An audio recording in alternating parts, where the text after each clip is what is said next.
नमस्कार, स्वागत है आपका सरोकार में। मैं हूं अमृता राय।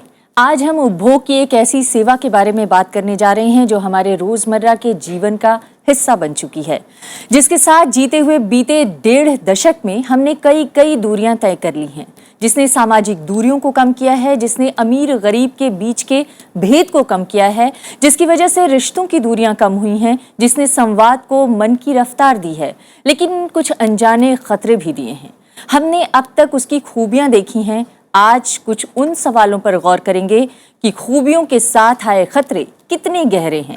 सरकारी आंकड़ों के मुताबिक देश की 125 करोड़ आबादी में से तकरीबन 95 करोड़ लोगों के पास आज जिस मोबाइल फोन की पहुंच है वो एक अनदेखे अदृश्य तार से जुड़े हैं, जो अंतरिक्ष से लेकर धरती तक हमारे जीवन में रच बस चुके हैं, लेकिन जिसकी कीमत हमें ज्यादा पता नहीं है। कई जानकार जो विश्व स्वास्थ्य संगठन और दूसरे वैज्ञानिक शोधों से जुड़े हुए हैं, दावा कर रहे हैं कि अब खतरे से आगाह होने की फिक्र करने की जरूरत है।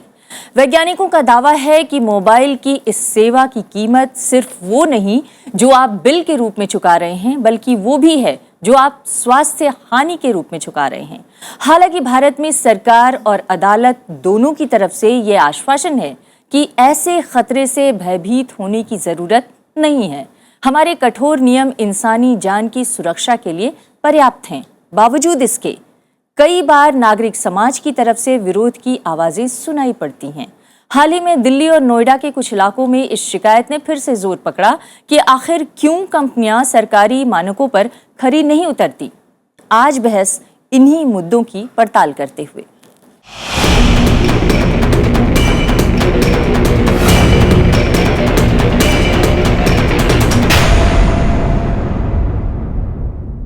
और आज इस मुद्दे पर चर्चा के लिए हमारे साथ हैं प्रकाश आर मुंशी। आप मोबाइल टावर रेडिएशन से होने वाले नुकसान के खिलाफ मुहिम चला रहे हैं और मुंबई में रहते हैं। आपकी संस्था इंडियंस फॉर सेफ एनवायरनमेंट्स इसके जरिए जागरूकता अभियान चला रही है। बहुत स्वागत है आपका। और हमारे साथ हैं डॉक्टर अरुणा सक्सेना। आप गायनेकोलॉजिस्ट हैं और इनफर्टिलिटी एक्सपर्ट हैं। आप लाइफ केयर IVF सेंटर की डायरेक्टर भी हैं और आपने मोबाइल टावर्स के जरिए क्या किसी तरह के खतरे हो सकते हैं रेडिएशन के, इस पर भी काम किया है। आपका भी बहुत स्वागत है। हमारे साथ हैं विक्रम तेवतिया। तकरीबन 5 साल से आप डिप्टी डायरेक्टर हैं COAI के और एसोसिएशन फॉर मोबाइल कंपनीज, जो 7 मोबाइल कंपनीज का एसोसिएशन है, उसके लिए काम कर रहे हैं। उसकी तरफ से रिप्रेजेंटेटिव है हमारे इस कार्यक्रम में। हमारे साथ इसके अलावा सरकारी महकमे में तो नहीं, लेकिन सरकारी विभाग DOT से रिटायर हो चुके फॉर्मर एडवाइजर राकेश कुमार भटनागर हैं। आप मौजूदा वक्त में international telecommunication union Asia Pacific telecommunication में चेयरमैन हैं और आप भारत सरकार के 2008 में एडवाइजर भी रहे जब कड़े नियम बनाए गए थे उस वक्त मोबाइल कंपनियों के लिए। आपका भी बहुत बहुत स्वागत है। और हमारे साथ एक और खास मेहमान हैं रवि विश्वेश्वरैया शारदा प्रसाद। आप इंडिपेंडेंट टेलीकॉम और IT कंसल्टेंट हैं और आपने एक किताब लिखी है mobile phone and public health myths and reality. हालांकि आपकी एक और नई किताब आने वाली है। आपका भी बहुत बहुत स्वागत है। आप सभी मेहमानों से इस पर चर्चा करेंगे कि क्या मोबाइल टावर्स के रेडिएशन खतरे के संकेत देते हैं या नहीं, कितना सतर्क रहने की ज़रूरत है। लेकिन इसके अलावा हम अपने यहाँ पर नौजवान युवा मेहमानों का भी स्वागत करना चाहेंगे जो इस प्रोग्राम में शिरकत करने के लिए हमारे साथ मौजूद हैं। आप सभी से इस चर्चा की शुरुआत करें उससे पहले देखते हैं हमारी एक खास रिपोर्ट। आप चाहें जहां भी हों, हर पल अपनी दुनिया से जुड़े हैं। अपने लोग आपकी पहुंच में हैं। ये मोबाइल फोन का करिश्मा है। कहीं से कहीं भी अपने संपर्क आप जोड़ते हैं इन्हीं टावरों के जरिए। सेल फोन के ये टावर ही आपकी आवाज, आपकी फोटो, संगीत या किसी भी तरह के भेजे गए संदेश को पल भर में कहीं से कहीं पहुंचा देते हैं। मगर इस सुविधा की भी एक कीमत है जो शायद आपकी सेहत को चुकानी पड़ रही है। सेल फोन और टावर दोनों अपने रेडिएशन से इलेक्ट्रोमैग्नेटिक फील्ड बनाते हैं और अध्ययनों के मुताबिक इसके प्रभाव से सिरदर्द, थकान, याददाश्त में कमी और दिल और फेफड़ों के रोग हो सकते हैं।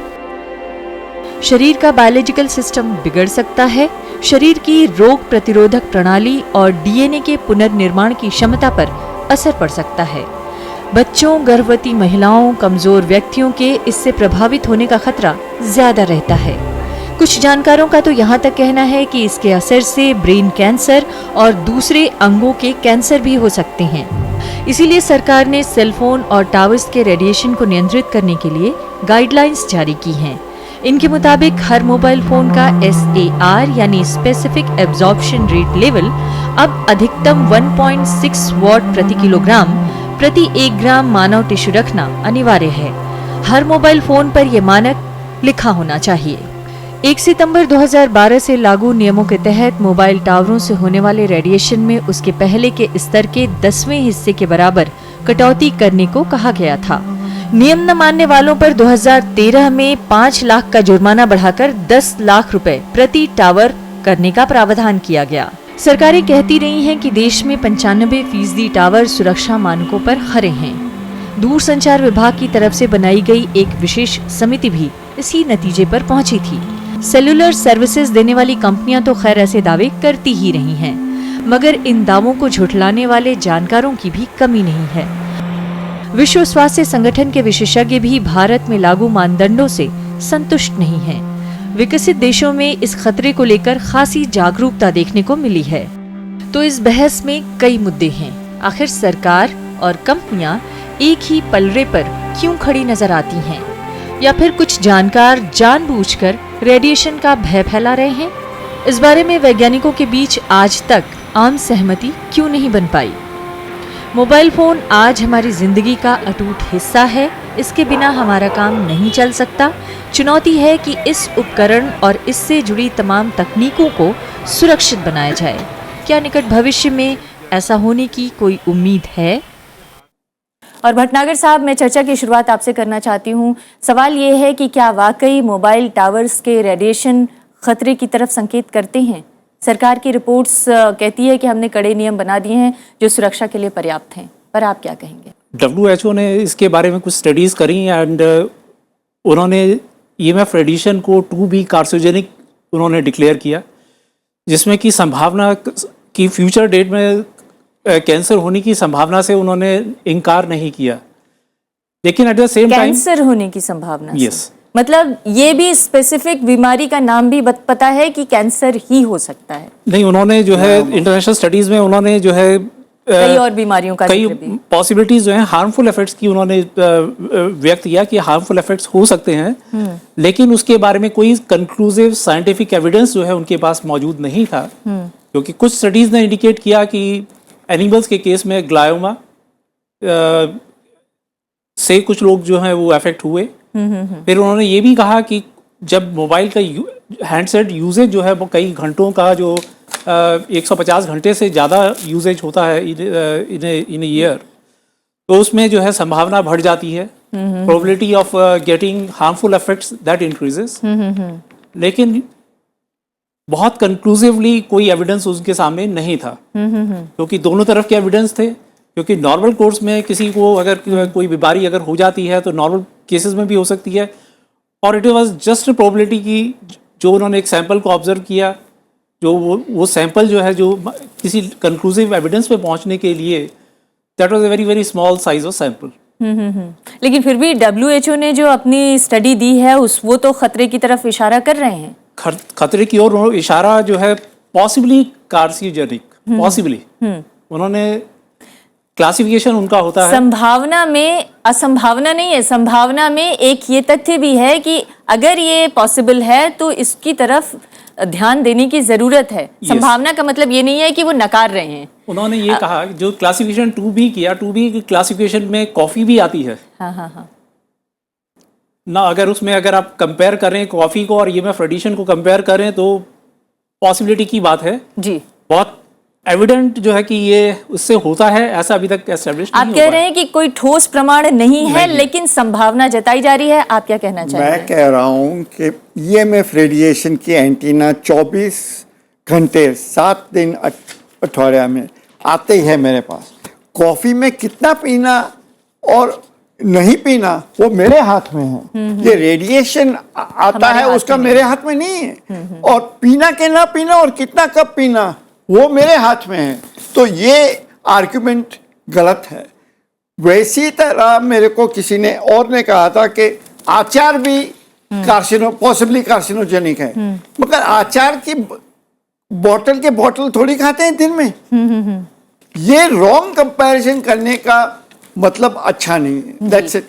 डॉक्टर अरुणा, अमृता जी, मैं ये कहना चाहूंगी कि मोबाइल फोन अभी ऑल ओवर वर्ल्ड पिछले 20 सालों से ही अवेलेबल है एंड कैंसर डेवलप होने में बहुत साल लग सकते हैं, लेकिन हम इस संभावना को नकार नहीं सकते कि होने की पॉसिबिलिटी है।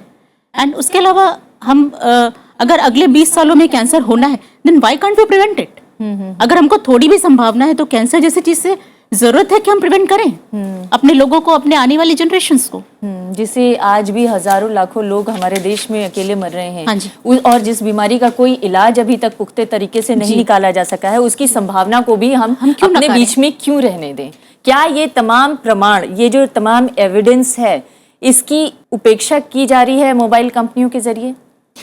ये जितना जो भटनागर साहब ने कहा और मुंशी जी ने कहा एंड मैडम ने कहा, तो as late as October 2014 recently WHO ने तमाम प्रमाण को नज़र में रखते हुए ये कहा है कि द रेडिएशंस जो अपने टावर से हैं, दोनों फ़ोन से और टावर से, बेसिकली वो ये नहीं कहते कि मोबाइल के जरिए, वो ये कहते हैं कि radiation from any source which is low powered. लेकिन नजर मोबाइल टावर पे ज्यादा आती है क्योंकि वो दिखते हैं। बट जो WHO की स्टडी है, it is called EMF health research report, क्योंकि उसमें जितने लोग उस बैंड में आते हैं, पुलिस भी होता है, FM रेडियो भी होता है, रेलवे वायरलेस होता है, कंप्लीट। तो वो जो मेडिकल रिसर्च WHO ने करी है, it is over a complete band of frequencies और लो पावर को नजर में रखते हुए। और अक्टूबर में जो कहा है कि पिछले 20 साल से जो भी रिपोर्ट आई हैं उभर के और उनका जो एविडेंस आया है, सो WHO की जो पब्लिक एडवाइजरी है, it says that it is safe to use. So that is what is the current level of science and public advisory. उसमें बस एक ही मुश्किल है, वो ये मुश्किल है कि कॉफी कितना पीना है, रेलवे का इस्तेमाल कितना करना है, इंटरनेट का इस्तेमाल कितना करना है, ये तो हमारे हाथ में है, लेकिन मोबाइल टावर का रेडिएशन हमारे हाथ में नहीं है। तो इन सब चीजों के मद्देनजर रखते हुए मोबाइल कंपनियां क्या कर रही हैं, इस पर हम बात करेंगे। एक ब्रेक का वक्त हुआ है, ब्रेक के बाद लौटेंगे तो इस पर चर्चा जारी रखेंगे और रवि आपके पास भी आएंगे।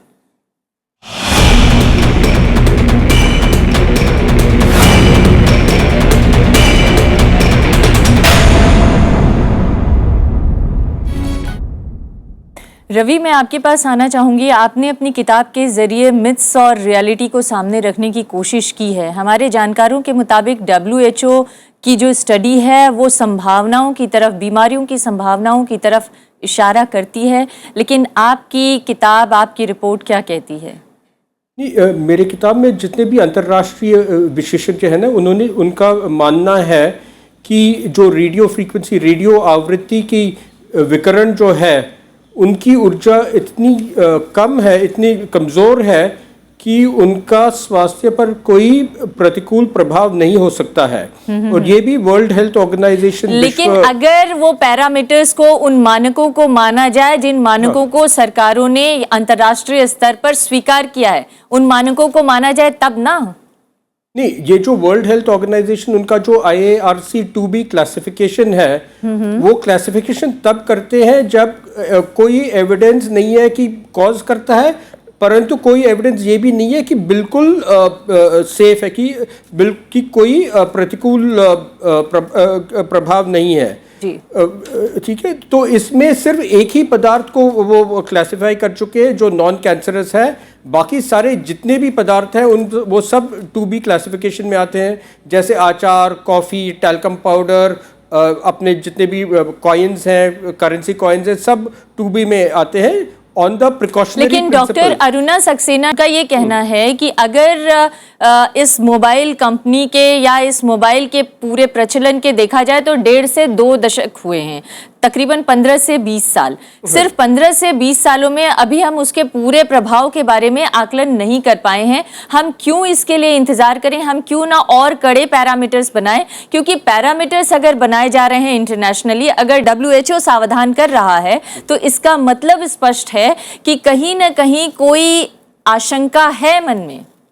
नहीं, ये है ना कि पहले तो WHO के जितने भी वो नियम है उसमें 50 टाइम का सेफ्टी फैक्टर है, और भारत के जितने नियम है ना वो अंतर्राष्ट्रीय नियम से 10 गुना स्ट्रिक्ट है। 1 सितंबर 2012 को हमने, क्योंकि हमने स्टडी किया एंड क्योंकि WHO के लेवल पर बहुत कंक्रीट एविडेंस अवेलेबल नहीं था, स्टिल इंडिया ने जो है एक कहना चाहिए जो प्रिकॉशनरी अप्रोच होती है, हमने प्रिकॉशनरी अप्रोच को अडॉप्ट किया कि आज से 5 साल बाद या 10 साल बाद पता लगे कि अगर इसके हार्मफुल इफेक्ट्स हैं तो हमें 10 साल या 5 साल वेट नहीं करना चाहिए। तो प्रिकॉशनरी प्रिंसिपल्स को ध्यान में रखते हुए हमने अपने स्टैंडर्ड्स 1 सितंबर 2012 से 10 गुना ज़्यादा टफ कर दिए। जी राकेश जी, मैं अपनी तरफ से अपने दर्शकों को बताऊं उससे अच्छा है, क्योंकि आप लोगों ने स्टैंडर्ड्स तय किए हैं कि अगर हम 5 स्टैंडर्ड्स बताना चाहें अपने दर्शकों को, तो वो 5 स्टैंडर्ड्स क्या हैं जो मोबाइल कंपनियों के लिए सरकार की तरफ से बनाए गए हैं? तब मैं उनसे पूछूंगी कि वो पालन होते हैं कि नहीं, जो रेडिएशन के खतरे को बढ़ा सकते हैं। केवल 2 स्टैंडर्ड हैं। स्टैंडर्ड जो हैं, एक टावर से रिलेटेड जो रिलेटेड है, दूसरे हैंडसेट से रिलेटेड है। ठीक है। हैंडसेट, क्योंकि खाली इंडिया में ये परसेप्शन है कि टावर से हार्मफुल इफेक्ट्स जो हैं वो ज़्यादा हो सकते हैं, उसके कंपैरिजन में हैंडसेट से जो हार्मफुल इफेक्ट्स हैं वो ज़्यादा उससे ज़्यादा कहीं गुना ज़्यादा हो सकते हैं। उसका एक कारण है, इंडिया में मोबाइल यूजेज जो है वो काफ़ी ज़्यादा है। अगर हम यूरोप के कंपैरिजन में देखें तो मोबाइल यूजेज इंडिया में बहुत ज़्यादा है। हमने एक स्टडी भी कैरी आउट करी थी जिसमें कि ये सन 2012 में हमने स्टडी करी थी, जिसमें 94 लाख सब्सक्राइबर्स की एवरेज, अगर हमने top 94 lakh subscribers, 1 lakh subscribers 94 licensing area से उनका डाटा अलग विभिन्न ऑपरेटर से वो कैप्चर किया, और उसके बेसिस पे जो एवरेज निकल के आई वो 621 घंटे 1 साल में यूजेज की निकल के आई। अब उसका कारण है कि बच्चे जो हैं आज अपना होमवर्क करने के लिए अपने कोलीग को रिंग करते हैं, SMS करते रहते हैं। तो as far the mobile handset is concern, जो कॉल डाटा रिकॉर्ड से जो डाटा कैप्चर किया गया उसके बेसिस पर ये, तो आप ये कह रहे हैं कि मोबाइल हैंडसेट ज्यादा खतरनाक है मोबाइल टावर के मुकाबले? क्योंकि अब ये जो हैंडसेट है वो आपके बॉडी से, ब्रेन से, कान से आपके बहुत ज़्यादा, it is very very near, many times it is touching also. तो उसके लिए प्रिकॉशनरी प्रिंसिपल्स जो हैं वो भी जो they also become important. Department of telecom में उसका safe usage of the handset की भी, लेकिन आज हम उन मोबाइल कंपनियों की बात कर रहे हैं जो मोबाइल टावर्स लगाती हैं, जिन मोबाइल टावर्स में पैमानों का ध्यान नहीं रखा जाता है। जो स्टैंडर्ड सरकार की तरफ से बनाए गए हैं उसमें बार बार उल्लंघन की शिकायतें आती हैं।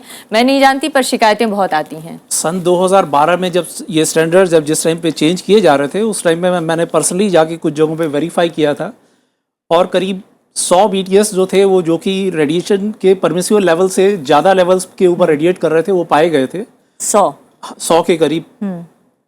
लेकिन उससे जो है एक मैसेज इंडस्ट्री को गया कि जो है this type of things will not be tolerated by the government.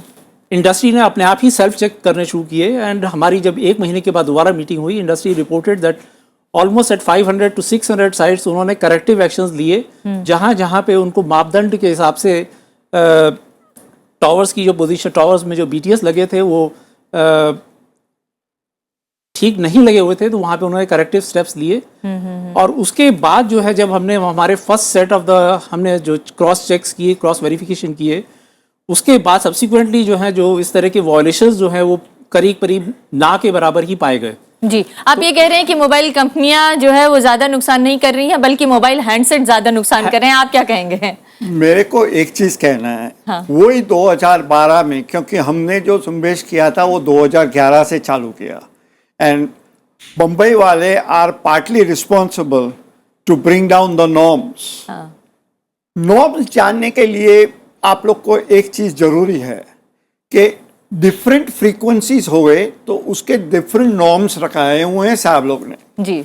900 megahertz, 1800 megahertz और 2100 से ऊपर जी। 900 से 450 मिलीवॉट्स पर स्क्वायर मीटर, 1800 का 900 और 2100 से ऊपर 1000।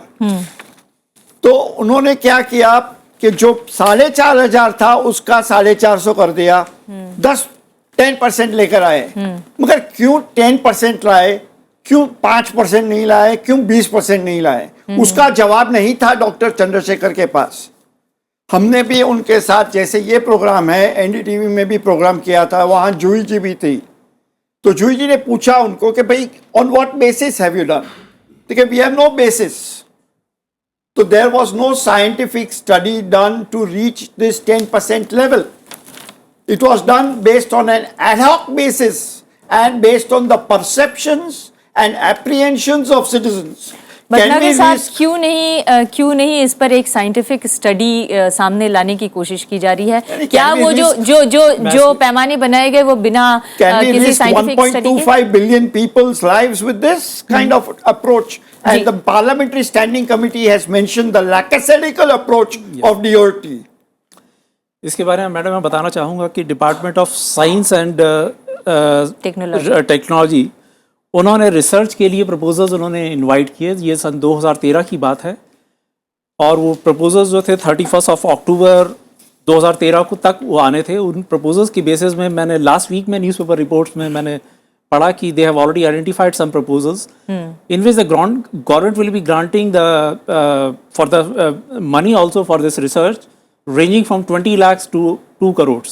And IIT Delhi also happens to be one of the selected organizations who will be carrying out the research. There are certain medical institutes also, I don't know about the exact names. I've not seen the exact who are the people who have... उसमें AIIMS वगैरह के कुछ doctors भी हैं, लेकिन सवाल ये नहीं है। उन्होंने सवाल ये उठाया था कि जब पैमाने सख्त किए गए वो कोई साइंटिफिक स्टडी पे आधारित नहीं थे, वो परसेप्शन आधारित ज्यादा बनाए गए थे 2012 में। ये कहना सही है। हाँ, क्योंकि साइंटिफिक एविडेंस जो है not only in India but at the world level scientific evidence was not available.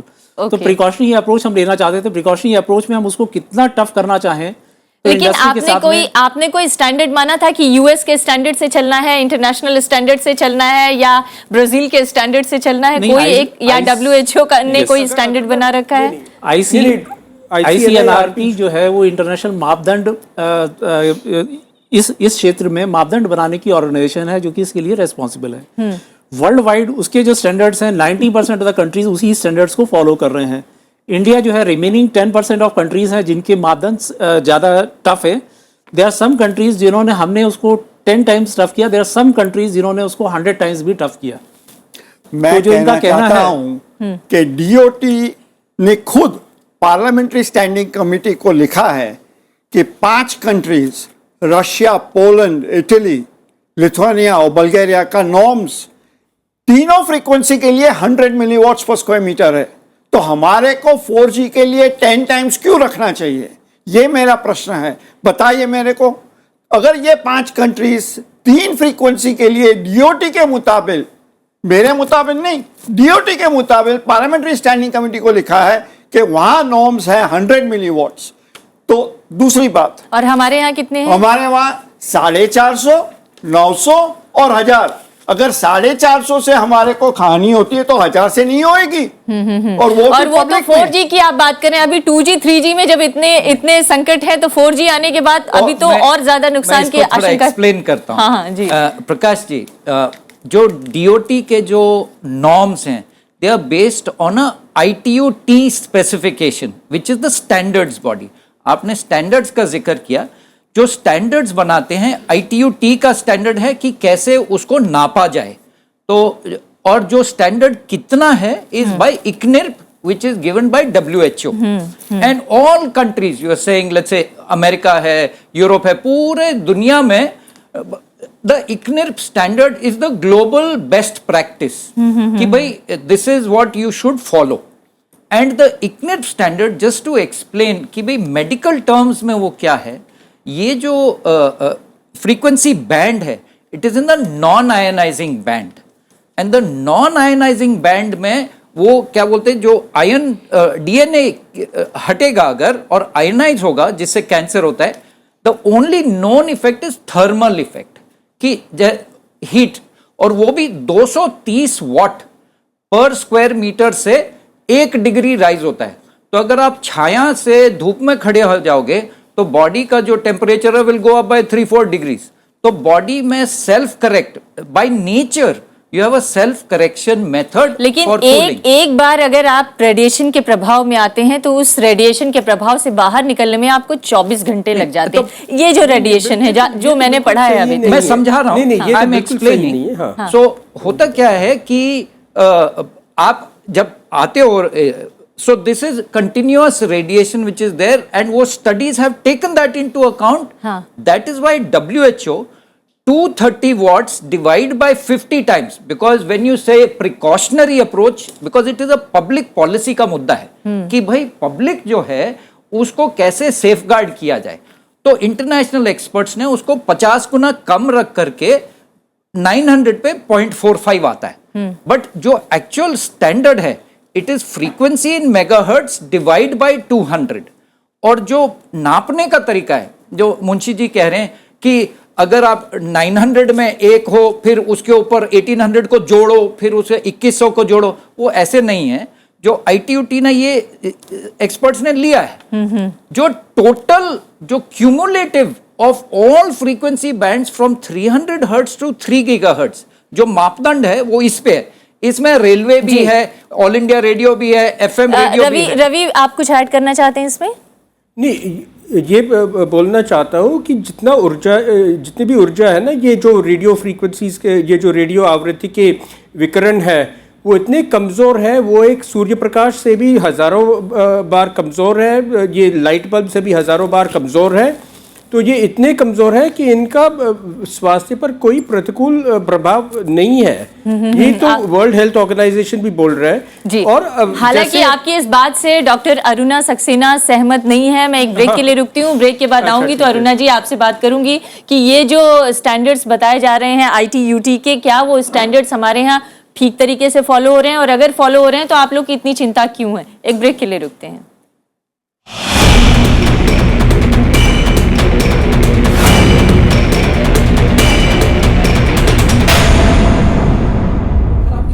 जी, तो हम बात कर रहे थे कि क्या रेडिएशन के खतरे, मोबाइल टावर के रेडिएशन के खतरे इतने ज़्यादा बढ़ गए हैं कि अब हमें सतर्क हो जाने की और सावधान हो जाने की ज़रूरत है। हमारे 2 या 3 मेहमानों का ये कहना है कि नहीं, हम इंटरनेशनल स्टैंडर्ड्स को फॉलो कर रहे हैं और उस इंटरनेशनल स्टैंडर्ड्स के मुताबिक हैं जहाँ रेडिएशन के खतरे इतने नहीं हैं कि उससे डरने की कोई ज़रूरत हो। लेकिन डॉक्टर अरुणा सक्सेना इससे सहमत नहीं है। अभी जैसे कि तेवतिया साहब कह रहे थे कि रेडिएशन तो एक्सरे से भी होता है, लेकिन उससे क्या कोई एक्सरे करवाना बंद कर देता है? अमृता जी, मैं रेडिएशन के बारे में बात नहीं करूँ, जो इसके टेक्निकल इश्यूज हैं, we have technical experts to talk about that. मैं, आपने जो मेंशन किया था मोबाइल फ़ोन के यूज़ से जो थर्मल इफेक्ट है, मैं उसकी बात करूँ जो हम लोग आज की डेट में देख रहे हैं। मैं अपने यंग व्यूअर्स को बताना चाहूँगी, मैं इन्फर्टिलिटी एक्सपर्ट हूँ। आज की डेट में मेल इन्फर्टिलिटी की प्रॉब्लम 40% है। अगर हमारे पास कोई इन्फर्टाइल कपल आता है, 40% केसेस में male partner is responsible, and there are various proven studies with the constant use of mobile phone आपका स्पर्म काउंट ड्रॉप करता है, उसकी क्वालिटी ड्रॉप करती है, एंड जो उसकी फर्टिलाइज करने की कैपेसिटी स्पर्म की ड्रॉप करती है, and this has been proven by various studies. तो मैं इन लोगों को उसके बारे में वो स्टडीज बताइए जिन्होंने ये प्रूव किया है कि ऐसा होता है। मैम, ऐसी कई सारी स्टडीज हैं, आप लोग जाके, ये ग्लोबल स्टडीज है, आप लोग सर्च कर सकते हैं डाल के। डॉक्टर डेवरा डेविस के वेबसाइट में भी हैं।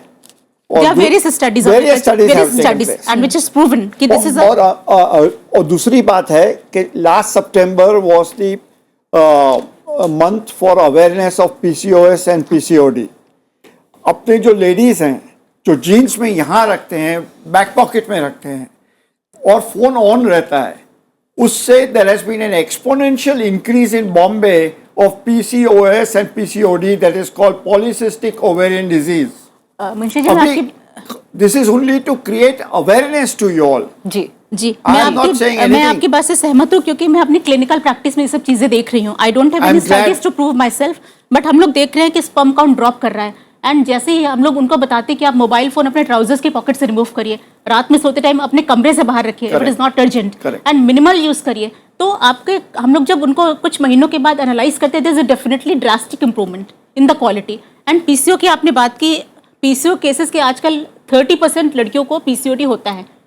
तो अभी राइट नाउ इसकी प्रूवन स्टडीज नहीं है कि मोबाइल फोन के यूज से होता है, but I won't be surprise अगर after 10 years somebody tells me it was because of mobile phone use. अगर इसके पहले थी क्या पीसीओ इतनी ज्यादा? जी, तेवतिया उसके साहब, नहीं था। अगर अगर खतरे नहीं हैं तो स्टैंडर्ड बनाए ही क्यों गए हैं? स्टैंडर्ड बनाए ही इसलिए गए हैं कि कुछ न कुछ खतरों की संभावना है। करेक्ट।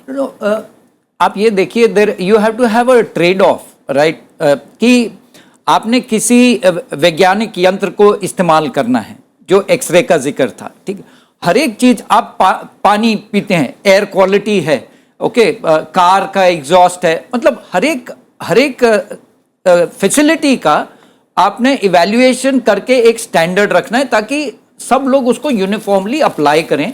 मापदंड है, सबकी समझ में क्लियर है कि मापदंड कैसे बनाया और किस नजर से बनाया।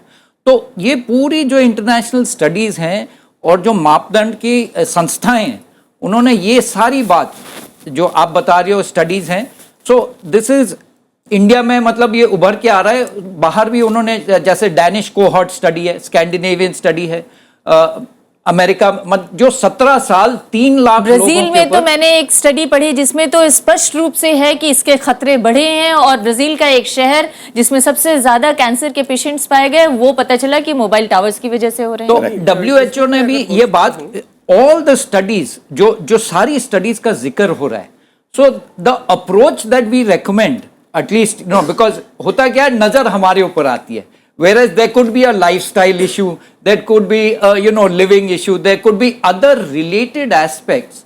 तो ये जो भी आपकी तरफ से जो नजर में आ रहा है आपकी, तो अभी जैसे ऑल इन जो आप बता रहे थे, आप सेफली बच जाएंगे ये सुनते हुए कि वो कह रही है कि मोबाइल फोन के खतरे हैं, मगर मोबाइल टावर्स का जिक्र नहीं कर रही हैं। पर सच्चाई ये है कि अभी जो मैं इंडिया ने नॉर्म बनाए हैं 2012 में, हाँ। उसके बारे में पढ़ रही थी कि रूफटॉप पे या पोल्स पे अगर या ज़मीन पे अगर कोई टावर लगाए गए हों तो उसके नॉर्म्स क्या होने चाहिए। दिल्ली के किसी भी इलाके में अगर हम जाके देखें तो जो नॉर्म्स सरकारी स्टैंडर्ड पे बनाए गए हैं उसको फॉलो होता हुआ दिखता नहीं है। ये जो नॉर्म्स खुलेआम वायलेट हो रहे हैं। मैं एक चीज कहना चाहता हूँ, एक मिनट। हाँ, इन्होंने गाइडलाइंस बनाई हैं कि जो फ्लाईओवर्स पे, ब्रिजेस पे 5 मीटर ऊंचाई पे होना चाहिए एंटीने, 1 फुट ऊंचाई पे है। मैंने कल ही ये इंस्टेंस दिया हुआ है डीओटी को, तो हम देखेंगे, मगर देयर इज नो मॉनिटरिंग।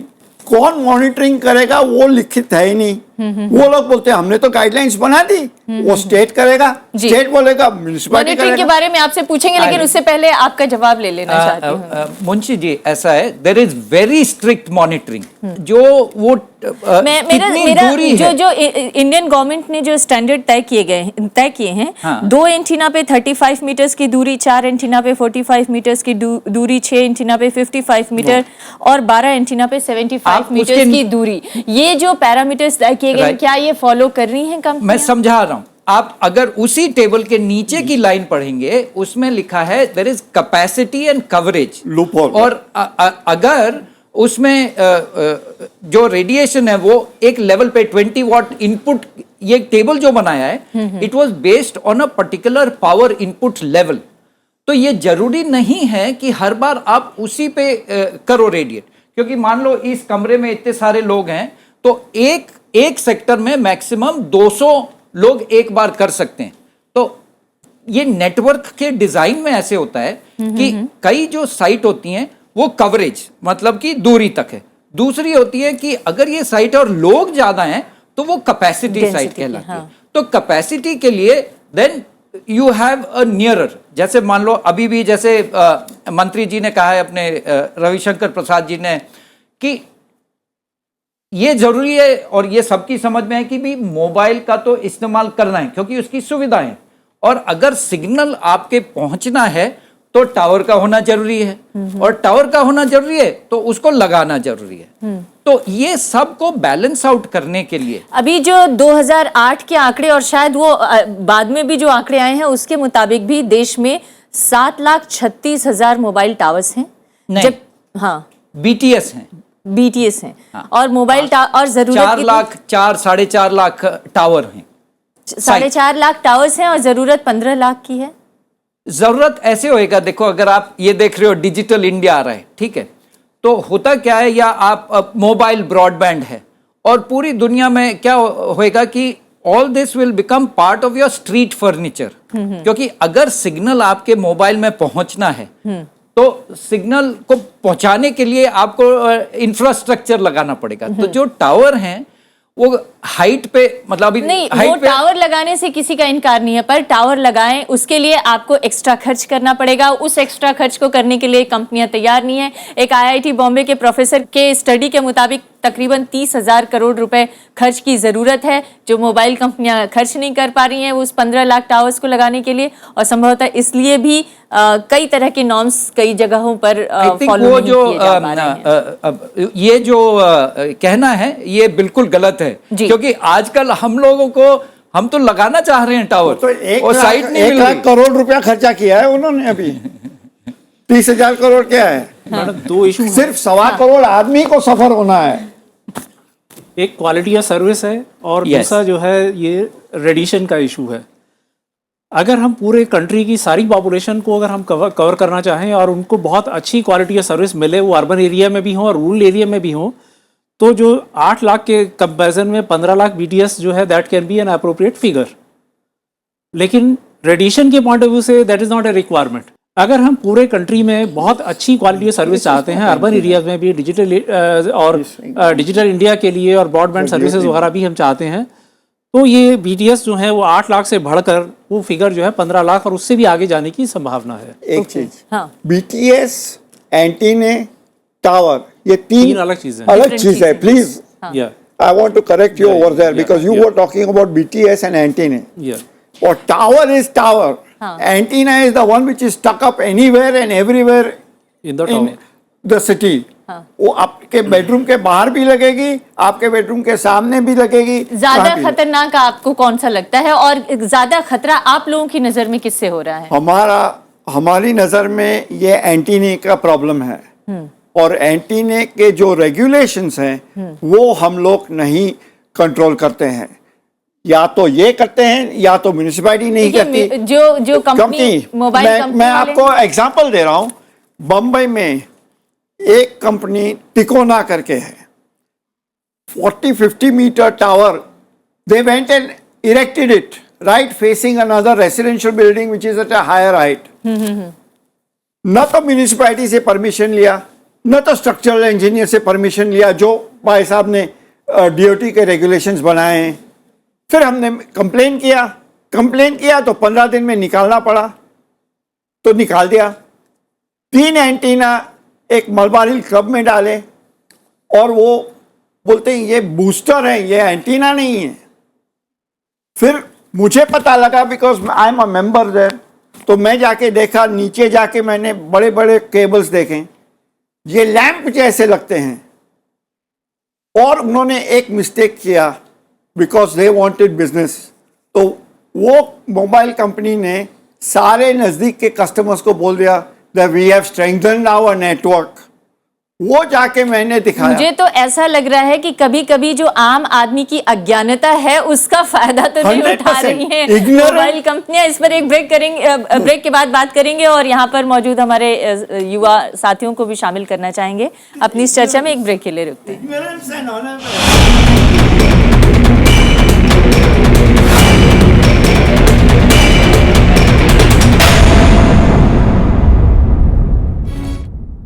तो अब तक हमने जो चर्चा की उसमें बात आई कि मोबाइल कंपनियों के प्रतिनिधि का कहना है कि ये लाइफस्टाइल के खतरे हैं, लेकिन और जो दूसरे नागरिक संस्थानों के लोग हैं उनका ये मानना है कि ये लाइफस्टाइल से ज़्यादा लापरवाही का मामला है। सरकार ने अपनी तरफ से नॉर्म्स बना रखे हैं, स्टैंडर्ड बना रखे हैं, लेकिन सरकारी स्टैंडर्ड और नॉर्म्स के पालन के लिए क्या कोई मॉनिटरिंग सिस्टम है? क्या वो मॉनिटरिंग सिस्टम प्रॉपरली काम करता है? इसके बारे में अभी तक कुछ स्पष्ट जानकारियां नहीं हैं। जहां पर भी रेजिडेंट्स वेलफेयर के लोग या रेजिडेंट्स इंडिविजुअली अगर सवाल उठाते हैं, वहां पर कभी कभी मामले को सॉल्व करने की कोशिश की जाती है, लेकिन बड़े पैमाने पर अगर कहीं अनदेखी हो रही है तो उसके लिए क्या कोई मॉनिटरिंग सिस्टम है? अगर ये बता दें तो फिर इसके बाद मैं अपने दर्शकों के पास चलूंगा।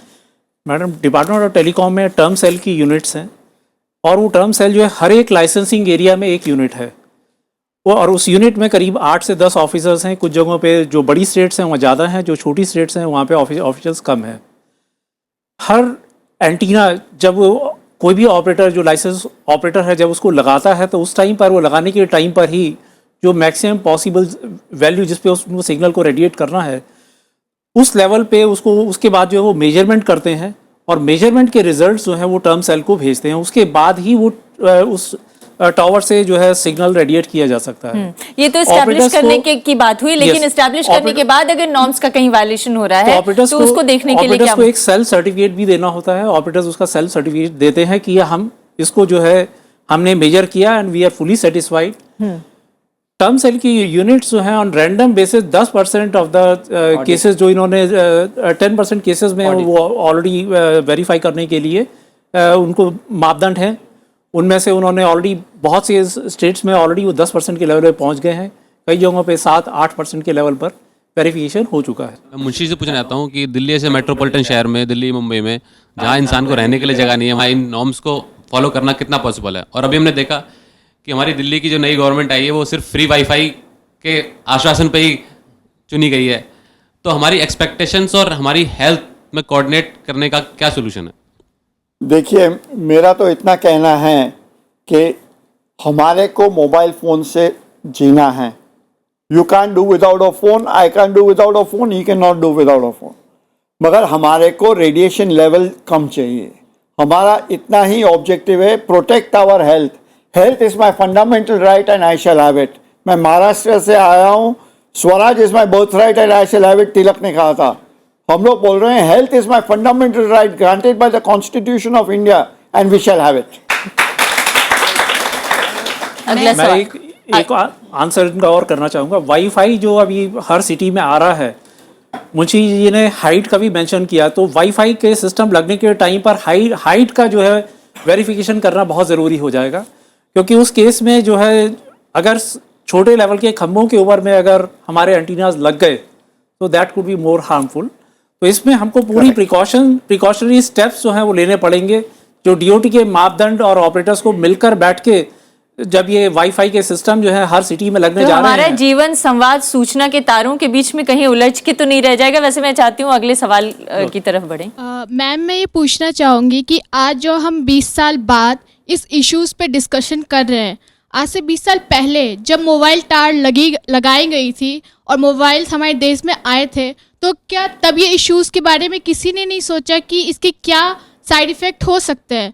तो आज जो हम इस 20 साल के बाद इसको सोच रहे हैं और इसको रोकने का संभावनाएं जो भी WHO बता रही है, अगर ये 20 साल पहले की जाती तो शायद आज हमें इस पे विचार करने की अगर 20 साल पहले कोई काम नहीं हुआ तो कम से कम आज से, जब से जागे तभी से सवेरा मान लेना चाहिए। क्यों? लेकिन आपको क्या लगता है? मेरे को पहले एक होना ही चाहिए चीज था इसमें ये? ऐड करनी है कि अगर हम लाइफ सेविंग ड्रग्स हम इंट्रोड्यूस करते हैं दुनिया में, तो हम क्या करते हैं? We do studies in laboratories for years together. किसी ने किया है ये EMF रेडिएशन का स्टडी जिस तरह लाइफ सेविंग ड्रग्स का किया हुआ था? और क्या हमारे को तंबाकू में सिगरेट्स पहले क्या था? Smoking is injurious to health. वो बड़ी स्ट्रांग लॉबी थी जैसे इनकी है, तो उन्होंने कहा नहीं, there are no relationship between health and this. Okay, तो smoking is injurious to health. फिर बोलते हैं, अभी क्या लिखते हैं? Smoking kills. And how many persons die may I know of smoking? हम आपके पास लौटते हैं, एक सवाल ले लेते हैं जी। मुझे लगता है कि हमें हैस्ट में डिसीजन लेने की बजाय हमारे गवर्नमेंट को और जो सोसाइटीज़ वर्क कर रही हैं, दोनों को साथ मिलकर के एक प्रॉपर ब्रॉड स्टडी करनी चाहिए। क्योंकि एज ए डेवलपिंग नेशन, एक तरफ तो आपको डिजिटल रिवोल्यूशन करना है कंट्री में, तो और ज़्यादा एंटीना इरेक्ट हुई है, हमारी डिमांड है। दूसरी तरफ हेल्थ इशू भी है। तो मुझे लगता है एज ए डेवलपिंग नेशन हम किसी हैस्ट में डिसीजन ले तो हमारा नेशन एफर्ड नहीं कर पाएगा, कि कहीं ऐसा ना हो जाए कि नॉर्म्स को इतने स्ट्रिक्ट कर दें हम कि वो फिर बॉटलनेक के रूप में आ जाए। तो हम लोग पहले भी झेल चुके हैं इस तरह के नहीं, सरकार इस बारे में स्टडी तो करा रही है। मैं इसके बारे में आपको कुछ कहना चाहूँगा कि अगर रशिया, इटली और पोलैंड ये बनाना रिपब्लिक तो नहीं है, अगर वो तीनों फ्रीक्वेंसी पे 100 मिलीवॉट पे चल सकते हैं तो हमारा देश क्यों नहीं? मेरा ये सवाल है, उसका जवाब न तो गवर्नमेंट देती है न तो इंडस्ट्री देती है।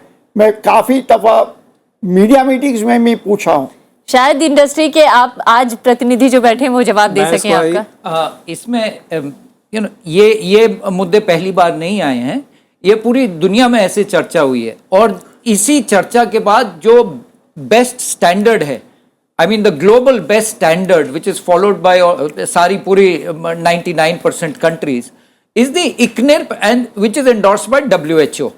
तो वो समझने की बात है जो वो लड़के ने बिल्कुल अच्छी बात कही कि कभी भी कोई भी चीज का आपको you have to come to acceptance कि भाई level of science at this stage ये कह रहा है और इस लेवल ऑफ साइंस और नॉलेज को मद्देनजर रखते हुए स्टैंडर्ड ये फॉलो होना चाहिए। मई 2013 में मैं तुरिन शहर में गया था, इटली में। वहाँ पर जो स्टैंडर्ड्स हैं, इंटरनेशनल स्टैंडर्ड, ICNRP स्टैंडर्ड से 100 टाइम्स टफर स्टैंडर्ड्स हैं। और उन्होंने एक स्टडी का भी उन्होंने फीडबैक दिया। नाउ वहाँ पर 100% टेलीडेंसिटी ऑलरेडी अचीव हो चुकी थी। करीब जिसको फ़ोन लेना है हर एक के पास फ़ोन वाज ऑलरेडी देयर। लेकिन क्वालिटी सर्विस के पॉइंट ऑफ व्यू से what they were finding practically difficult was कि अगर उनको एक भी एडिशनल एंटीना लगाना होता था तो दे वर फाइंडिंग कि नया एंटीना को लगाने के लिए जो नॉर्म्स हैं उसका वायलेशन हो रहा है। इंडिया में जहाँ पर टेलीडेंसिटी जो है 100% के लेवल पर नहीं है, तो जो इंडस्ट्री जो growth which is taking place, अगर हम स्टैंडर्ड्स को बहुत ज़्यादा टफ कर देते, ज़रूरत से ज़्यादा हम उसको टफ कर देते 10 टाइम्स के बदले में हम भी अगर उसको 100 टाइम्स कर देते, तो हमारे लिए नया एक्सपेंशन है जो डिजिटल इंडिया है। तो क्या हम विकास अपने लोगों के स्वास्थ्य की कीमत पे, जान की कीमत पे चाहते हैं? नहीं, वो जो ICNRP से अगर हम कहें तो वो उनका कहना है कि जो उनके स्टैंडर्ड्स हैं उसमें भी already safety factor is already built in. हमने उस सेफ्टी फैक्टर को बिल्ट इन को बांधते हुए भी हमने फिर भी हम भी वेंट अगर बिल्ट-इन सेफ्टी फैक्टर्स हैं तो फिर हमें अलग से स्टैंडर्ड बनाने की जरूरत ही क्या थी? फिर तो अगर वो अपने खुद ही अगर इतने सतर्क हैं तो हमें अलग से स्टैंडर्ड बनाने की जरूरत नहीं थी। लॉजिक तो ये कहता है। कौन है ये तो जानो पहले। ICNIRP कौन है? ICNIRP according to the European Union is an NGO with a link with the industry. That is a fact. And therefore, the industry and the research or industry and the media linkage has always created problems. नहीं मैं कुछ बोल सकता हूँ इसमें। अगर आप नहीं अगर आप रेडिएशन स्टैंडर्ड्स कम करते हैं ना, एमिशन पावर कम करते हैं, ये एक्चुअली बहुत ज़्यादा काउंटर प्रोडक्टिव हो सकता है। ये क्योंकि ये है ना कि जब आप एंटेना और हैंडसेट के बीच में जो कम्युनिकेशन होता है उसका 95 to 99% वर्क जो है वो आपके हैंडसेट से है और एंटेना सिर्फ 1 to 5% काम करता है। तो अगर एंटेना कम रेडिएशन करता है तो आपके हैंडसेट ज़्यादा रेडिएशन करता है और हैंडसेट तो आपके कान के पास ही है। तो वो और भी कई सवाल हैं रवि जो हो सकता है कि इसके बाद भी बने रहें, हमारे शो के खत्म हो जाने के बाद भी बने रहें, लेकिन हमारे जो यहाँ पर युवा साथी हैं मैं चाहती हूँ उनके कुछ सवालों को जरूर ले लिया जाए। जी मैं आप लोगों के डिस्कशन पे कमेंट कहना चाहूँगा कि जिस तरह की यहाँ पे बातें होती रहती है इलेक्ट्रोमैग्नेटिक रेडिएशन की, वो मोबाइल की हो या फिर AIR की हो, तो ये सब बातें मुझे लगता है कि मेट्रोपॉलिटन सिटी तक ही ज़्यादा कॉन्सेंट्रेटेड रहती है, चाहे वो दिल्ली हो चाहे बॉम्बे हो। अगर मैं यूपी में अगर कहीं जाते हैं, अगर किसी गांव में जाते हैं तो वहाँ पे एंटीना लगाने के लिए मार होती है कि हमारे घर पर अगर एंटीना लगेगा तो 10,000 रुपये हमको एंटीना का किराया मिलेगा और 5,000 रुपये और 6,000 रुपये किसी एक बंदे को मिल जाएगा जो उस पर एंटीना का रख रखाव करेगा। तो ये चीज़ें वहाँ पे होती हैं। तो वहाँ पे भी ये चीज़ होती है, अगर किसी के घर पे एंटीना लगा हुआ है, अगर उसको कोई हटवाने के लिए भी आता है तो वहाँ पर रिश्वत चल जाती है, हम आपको पैसे दे रहे हैं। लेकिन इसका मतलब लैक ऑफ अवेयरनेस भी एक बड़ी वजह है। जरूर है। मैं उसी चीज़ से यही बोलना चाहूँगा कि अगर ये बॉम्बे जैसे शहरों की बात करते हैं या शहरों की बात करते हैं, दिल्ली जैसे शहरों की बात करते हैं, तो आप बरेली आइए, आप इटावा आइए, वहाँ पे आइए, वहाँ पे लोगों को इस चीज़ की बताइए कि चीज़ों को देवघर जैसे छोटे गांव में भी देखा है जी सर, पूना में भी देखा है जी। मगर ये क्या है कि मैं बम्बई में और दिल्ली में पॉपुलेशन डेंसिटी और architecture is such that neither they can do anything nor I can do anything as a citizen. लेकिन इतने नजदीक से तो नहीं रखना चाहिए जो मेरे को I am fried, nothing else. और आपने ठीक कहा, पैसा इज लाइक अ रिश्वत ओनली। वो जाके उनको कहते हैं हम आपको 50,000 देंगे, दूसरा वाला जाके बोलेगा मैं 1 लाख रुपया एंटीना का दूंगा। तो उससे मेरे को जरा लोभ होता है। 2-3 सवाल हैं जो मेरे मन में उभर रहे हैं। एक तो ये कि अगर कोई इंसान एक से ज्यादा मोबाइल फोन रखता है तो क्या उसको ज्यादा रेडिएशन Of का course, खतरा है? yes. और दूसरा, क्या हमें एक नियमित विकास की जरूरत है जिसमें हमारा रेजिडेंशियल एरिया कैसा हो, जिसमें टावर के लिए कितनी जगह मुकर्रर की जानी चाहिए, एक टावर पर कितने एंटीना लगाए जाने चाहिए, ये तमाम चीजों को मद्देनजर रखते हुए एक मॉनिटरिंग संस्था बनाई जानी चाहिए। वो मॉनिटरिंग संस्था स्थानीय लोग को भी उसमें शामिल किया जाना चाहिए। ये सब करने की जरूरत है क्या? अमृता जी, मैं आपको धन्यवाद देता हूं कि किसी ने तो ये पॉइंट रेज किया। हमने 5 साल से यही काम कर रहे हैं टू गेट रेगुलेशंस। कहते हैं कि सबसे ऊंचा बिल्डिंग हो उसके ऊपर लगाओ, 5 फीट की हाइट के बिल्डिंग पे मत लगाओ, इतना डिस्टेंस लगाओ। क्यों कर रहे हैं? मगर there is no political will to take such decisions and regulations and monitor them. एक आखिरी सवाल मैं जानना चाह रहा हूँ कि खतरे चाहे मोबाइल टावर से हो या मोबाइल फोन से, तो हम किस तरह का प्रिकॉशंस लें? हम तो एक सजेशन देंगे कि अगर आप मोबाइल एंटीना के सामने हैं तो आप उसके प्रिकॉशंस करिए, विथ स्टेनलेस स्टील की जाली लगाइए, उससे आपको रेडिएशन अंदर कम आएगा। मैं इतना नहीं कहता हूँ कि उससे ज़्यादा कितना कम आएगा, मगर उससे कम आएगा रेडिएशन डेफिनेटली। जी, ये व्यवहारिक ज्ञान है। मॉस्किटो नेट जैसी जाली लगाइए। जी, डॉक्टर का क्या कहना है? सी मैं कह रही थी कि जो आपके जो भी रेगुलेशंस है टावर के, वो सब अभी रेगुलेशन बनेगा जब होगा। आज की डेट में आप लोग जो कर सकते हैं as a responsible citizen of this country, आप लोग अपना मोबाइल का जुडिशियसली यूज करिए। Don't use mobile all the time, हमेशा आपके कान के पास नहीं होना चाहिए। और अगर जरूरत है तो आप हैंडसेट यूज करिए। ज्यादातर आप टेक्सटिंग करिए, रात में सोते रहे मोबाइल अपने कमरे से बिल्कुल बाहर रखिए। अगर जैसे मैं हेल्थ प्रोफेशनल हूँ, मैं आपको बता रही हूँ बात, मैं खुद अवॉइड नहीं कर सकती, मुझे रखना पड़ता है। आप अपने सर से जितना पॉसिबल उतना दूर आप रखिए, ये मैं कहना चाहूँगी। इसके अलावा मोबाइल फ़ोन का हैंडसेट का use it's a safety concern also. जब मैं बच्चों को देखती हूँ मोबाइल फ़ोन हाथ में लिए हुए सड़क क्रॉस कर रहे हैं, आई थिंक अभी हम लोग को बेसिकली उन चीज़ों पर ज़्यादा कॉन्सेंट्रेट करना चाहिए। आई थिंक कॉल फॉरवर्डिंग भी कर सकते हैं आप लैंडलाइन को। आप लैंडलाइन पे कॉल फॉरवर्डिंग करेंगे तो आपको रेडिएशन होगा ही नहीं। और आप अपना रात में सोते टाइम आप फ्लाइट मोड में रख सकते हैं अपना mobile phone. very briefly, there is a need for an independent monitoring authority. जैसे आपके पास टेलीकॉम रेगुलेटर है, electricity regulator is there, as far the EMF and health related issues are concerned, उसके लिए भी an independent monitoring authority is required. Ji, Why I am saying that is, when I had gone to attend a WHO meeting, उन्होंने कहा कि India से they have not received any request coming in from India for carrying out any scientific study. On return from the WHO meeting, मैंने उसको issue को take up किया। तो हो ये रहा है कि department of telecommunication works in one direction, ministry of health works in a different direction, and both of there is a lack of coordination between the two organisations. As a result of that, जो harmful effects हैं या उसके लिए precautionary steps हैं या proper scientific studies होनी चाहिए, nothing really concrete is happening on that. जी, ये एक चिंता का विषय है, एक चिंता का विषय है। I just tried 1 minute. There was a visitor from America, there was a visitor from Finland. We have met ICMR and also the people in AIMS. The initial studies which have already begun at ICMR already indicate positive results which are there against the radiation. Okay, there are health effects and there are health effects. Ji, you cannot deny it. जी, रवि, मैं आपके पास आना चाहती हूँ और आखिरी जवाब आपसे चाहूंगी। जैसा कि भटनागर साहब ने कहा कि EMF रेगुलेटर्स की जरूरत है, और क्या मेरी तरफ से अगर ये मान लिया जाए सवाल, तो क्या आपको ये भी लगता है कि कोई स्थानीय संस्था भी बनाए जाने की जरूरत है, लोकल लेवल पे रेजिडेंट वेलफेयर्स को इसकी जिम्मेदारी देने की जरूरत है ताकि वो रेगुलर बेसिस पर मॉनिटरिंग कर सके? आपने रेकमेंड किया? जरूर, ये तो होता है, लेकिन ये सारे पर्सपेक्टिव में देखना चाहिए कि रेडिएशन लेवल्स कितने होते हैं। अगर आप 2 या 3 केले खाते हैं तो आपको ज़्यादा रेडिएशन हो जाता है बिकॉज ऑफ पोटेशियम 14 जो बनाना केले में होते हैं।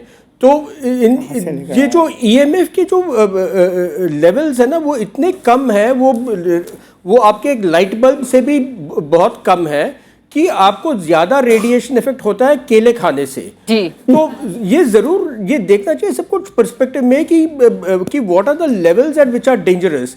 आप अगर यहाँ बाहर खड़े होते धूप में तो आपको इससे 100 टाइम्स ज़्यादा रेडिएशन मिलता है अगर आप बाहर जाकर धूप में खड़े होते हैं। जी, लेकिन रवि और हमारे तमाम मेहमानों की बातचीत से मुझे ये लग रहा है कि एक जुमला है, सावधानी हटी दुर्घटना घटी। तो सावधानी भी बरतने की जरूरत है और आत्मनियंत्रण की भी जरूरत है, ताकि जो खतरे हमारे आसपास घूम रहे हैं उन खतरों से थोड़ा थोड़ा हम खुद सावधान रहें और थोड़ा थोड़ा हम दूसरों को भी जागरूक रखें और सतर्क रखें और मॉनिटरिंग करते रहें, ताकि दूसरे भी अपनी जिम्मेदारी समझते हुए इसके प्रति लापरवाह ना बने। तो आज इस चर्चा को खत्म करने का यहाँ पे वक्त हो गया है। कभी और इस पर विस्तार से बातचीत करेंगे। फिलहाल के लिए बहुत बहुत शुक्रिया।